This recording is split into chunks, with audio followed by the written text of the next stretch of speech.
네, 안녕하십니까. 성균관 인성교육 강사 임희연입니다.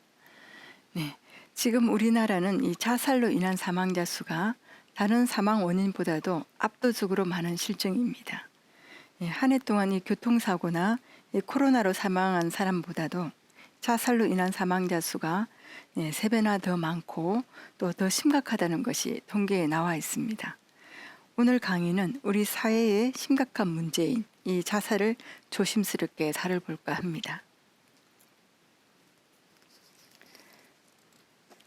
우리나라는 OECD 통계 기준으로 1970년 이 한국인들의 기대 수명은 62.3세로 세계 116위에 불과했습니다. 반세기가 지난 지금 이 한국인의 기대 수명은 83.5세, 일본의 84.7세에 이어서 세계 두 번째로 수명이 긴 나라가 되었습니다. 그러나 한국인들의 신체적 건강이 눈에 띄게 나아진 것과는 달리 마음의 질병은 심각한 수준입니다. 취업과 학업에 대한 스트레스, 그리고 경제적인 어려움, 신체적 고통 등으로 이렇게 마음이 병든 사람은 늘어나고 있는데 이 제대로 치료하지 못한 이유가 높은 자살률의 주요 원인이라고 합니다. 우리나라가 경제적으로 성장하고 또 위상이 높아지는데도 불구하고 이 불행한 사람들이 늘고 있다면 우리 사회 환경의 문제로 고민해 봐야 합니다.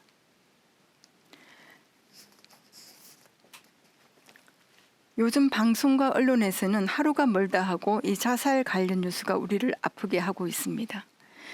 특히 작년 6월에 많은 국민들이 걱정하고 안타까워했던 완도 일가족 사망 사건은 여러분 기억나시는지요? 이 사건으로 이 동반 자살이 자녀 살해 후 극단적 선택으로 용어가 바뀌는 계기가 되었습니다. 이 보시는 바와 같이 자살 관련하여 수많은 용어들이 사용되고 있습니다. 우리 사이에서 반드시 사라져야 할 좋지 않은 말들입니다. 사례를 한번 살펴보겠습니다. 생활고에 시달린다는 이유로 초등학생 아들 2명을 살해하고 극단적 선택을 시도한 피고에게 법원은 징역 20년의 중형을 선고했는데요. 이 재판부는 인간은 태어나면서 그 순간 이미 독립된 인격체라며 그 부모조차도 아이에 대해서 생사 여탈권을 가지는 것이 아니고 오롯이 성인으로 성장할 때까지 보호하고 양육할 책임만이 있다고 지적하였습니다.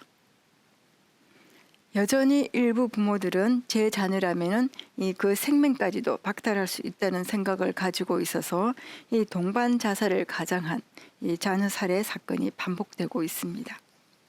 그러면 왜 그렇게밖에 할 수 없었을까요? 아마도 혼자 남겨진 이 아이의 인생은 불행하고 또 힘들 것이라는 그 불안감이었을 겁니다. 혼자 살아갈 능력이 없더라도 이 부모에게는 자녀를 죽일 권리는 없습니다. 모든 삶의 무게는 동일하지가 않습니다. 삶의 무게는 이 인간의 힘으로 버티기 힘든 수준으로 다가오기도 하죠. 그 무게를 지탱해 줄 수 있는 장치를 만드는 게 이 국가가 해야 할 일입니다. 자살의 정의는 이 자신의 삶을 고의적으로 끝내는 행위이다라고 했습니다. 이 자살을 최근에는 극단적 선택이라는 말로 돌려서 말을 하기도 합니다. 자, 그러면은 화면을 한번 보시죠. 지금 우리의 현실입니다. 하루 평균 36.6명, 그러니까 30분마다 한 명이 귀한 생명을 스스로 끊고 있습니다. 10대, 20대, 30대 젊은 층에서 극단 선택이 압도적으로 많습니다. 노인 자살률은 OECD 평균의 3배 이상이 높습니다. 이 고독사는 남성이 여성 대비 5배 이상이 높게 나왔습니다. 자살 시도자는 매일 720명을 달합니다. 자살 유가족은 연간 8만 명이 발생하고 있습니다. 이 경제적 손실은 연간 6조 5천억 원이나 됩니다. 그러면 자살 예방 예산은 이웃나라 일본의 4.6% 수준에 불과합니다.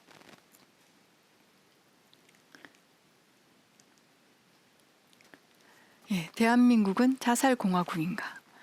우리나라에서 자살 바위라는 이 지명이 전국 곳곳에서 발견되고 있습니다. 일례로 이 생명의 소중함을 강조하기 위해 한복 차림의 어머니가 이 남매를 껴안고 있는 이 가족상을 세워둔 곳도 있습니다. 예, 자살을 하기 전에 이 자신을 낳아준 어머니를 다시 한번 더 생각해 보라는 뜻입니다.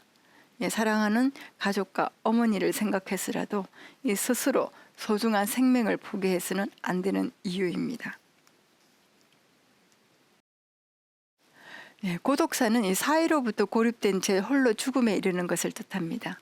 예, 구체적으로는 이 가족, 친척 등 주변 사람들과 단절된 채 홀로 사는 사람이 이 자살, 병사 등으로 혼자 임종을 맞고 또 시신이 일정한 시간이 흐른 뒤에 발견되는 이 죽음을 뜻합니다.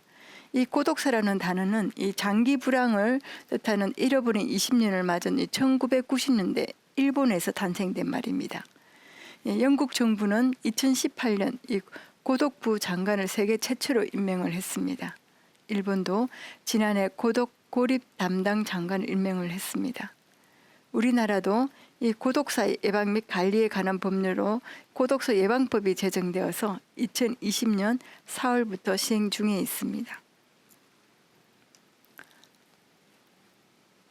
네, OECD의 조사 결과에 따르면은 이 한국은 사회적 연대에서 OECD 국가들 중에서 꼴찌를 기록했습니다. 이 학연지견을 따지지만은 정작 어려울 때 의지할 사람이 없다는 것입니다. 외로움을 해소하기 위해서는 이 가족과 또 친구와 이웃과 함께하는 것이 가장 효과적인 방법일 것입니다. 그러나 주변에 사람이 없다기보다는 이 마음을 터놓고 얘기해 줄 수 있는 그런 사람이 부족하다는 것입니다. 우리는 지금 경제는 유토피아에서 살고 있지만 예, 인간관계에 있어서는 디스토피아 시대에 살고 있습니다. 예, 스위스의 한 연구소에서 이 자살을 고민하는 환자와 또 간호사에게 인터뷰한 결과 8가지로 고통의 이유와 배경을 정리해 봤는데요.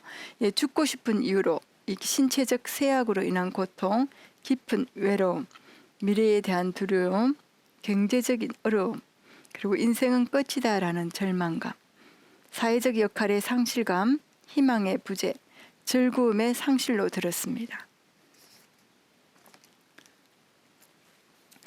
네, 최근 우리나라에서 조력 존엄사 합법화 법안이 국회에 발의되면서 여러 논란이 일고 있습니다. 극심한 고통을 받는 환자가 의사의 도움을 받아서 스스로 삶을 마칠 수 있도록 하자는 법안인데요. 아직까지 우려한 시민의 목소리가 큽니다. 그 이유로는 경제적인 약자나 돌볼 가족이 없는 사람 등이 자살로 내몰릴 가능성이 높아진다는 이유입니다. 여러모로 존엄사를 논하기에는 시기상조라는 의견이 적지 않는 실정입니다. 네, 그럼 우리나라 청소년들의 슬픈 자아성을 한번 들여다보겠습니다. 왜 우리 아이들은 불행하고 높은 자살률을 보이는 것일까요? 그 주된 이유는 바로 학업 성적 문제로 인한 스트레스라고 합니다.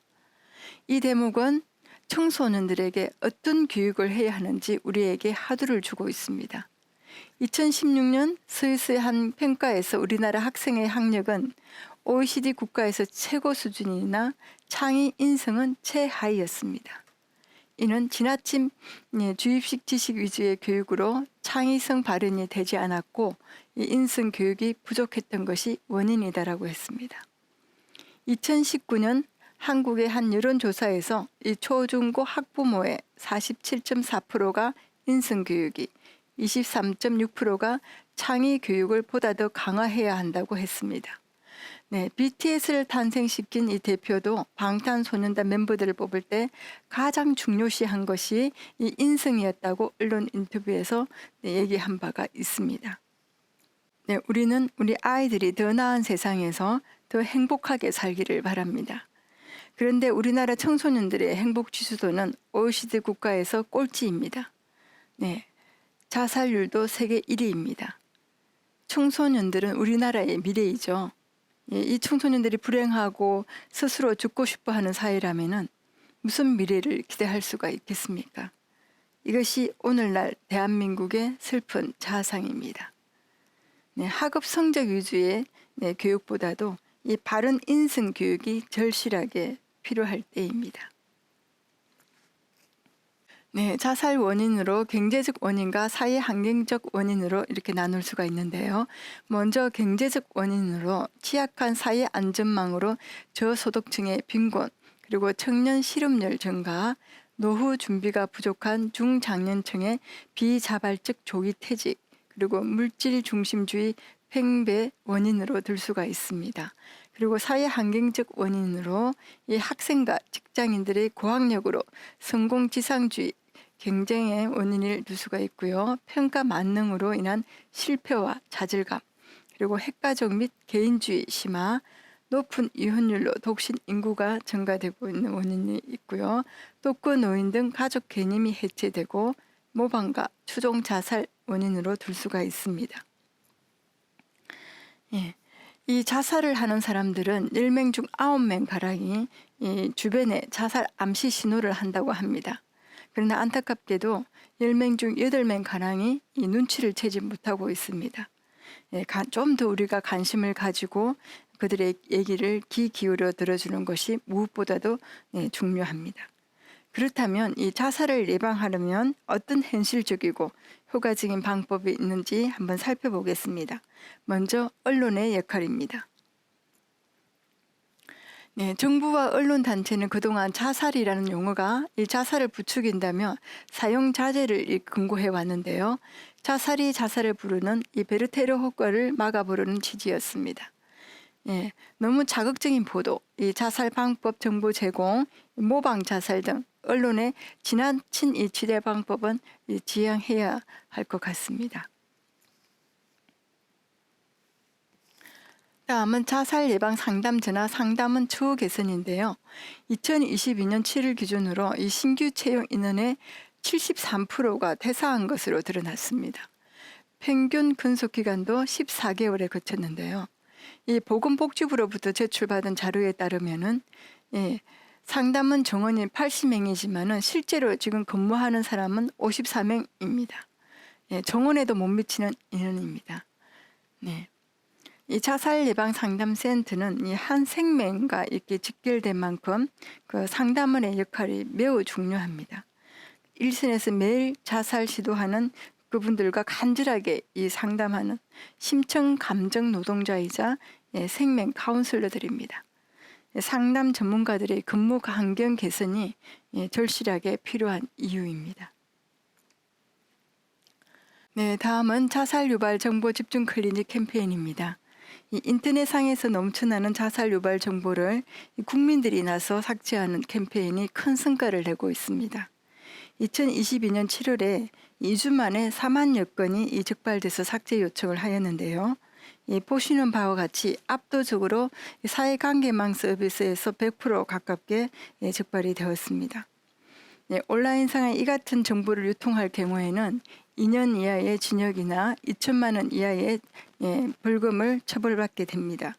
인터넷에서 이 자살 유발 정보나 이 자살 암시 글이 올라오면 경찰에 신고하시면 됩니다. 네, 자살 예방센터에서 이 자살하면 안 되는 8가지 이유를 들었는데요. 첫 번째가 생명은 하나이고 다시 못 돌린다. 나의 자살로 가족들에게 영원한 뼈를 깎는 고통과 상처를 준다. 주변에 본인을 사랑하고 관심 있는 사람이 많다. 자살 외에 더 좋은 해결 방법이 있다. 중요한 인재가 죽으면 국가나 사회적으로 큰 손실이다. 본인이 죽으면 행복한 가정을 꾸리지 못한다. 지금까지 살아온 것이 아깝다. 마지막으로 죽기 전에 해야 할 일을 포기하는 것이다 라고 했습니다. 네, 다음은 자살 예방 전문기관 및 단체 현황인데요.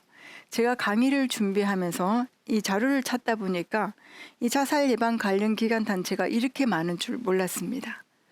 그런데 왜 우리는 20년 동안 이 자살률 세계 1위, 자살 공화국이라는 이 불명예에서 벗어나지 못하고 있는 것일까요? 우리 모두가 다시 한 번 더 돌아볼 필요가 있을 것 같습니다.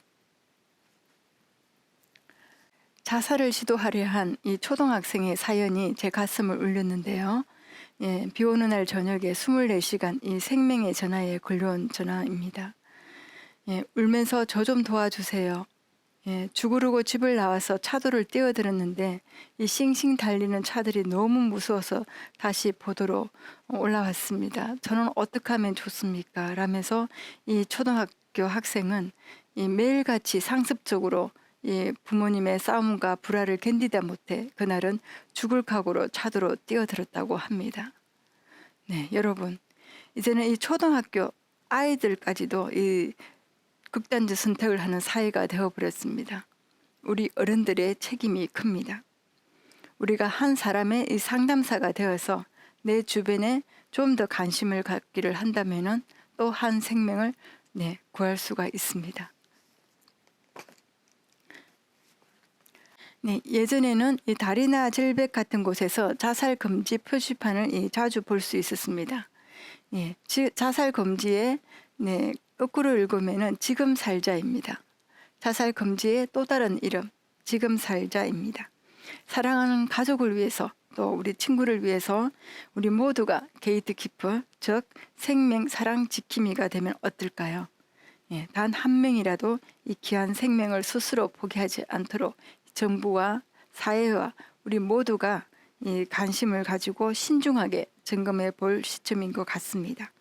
이것이 제가 말씀드리고 싶은 관심이며, 관심은 우리 자살공화국으로부터 벗어나는 지름길입니다.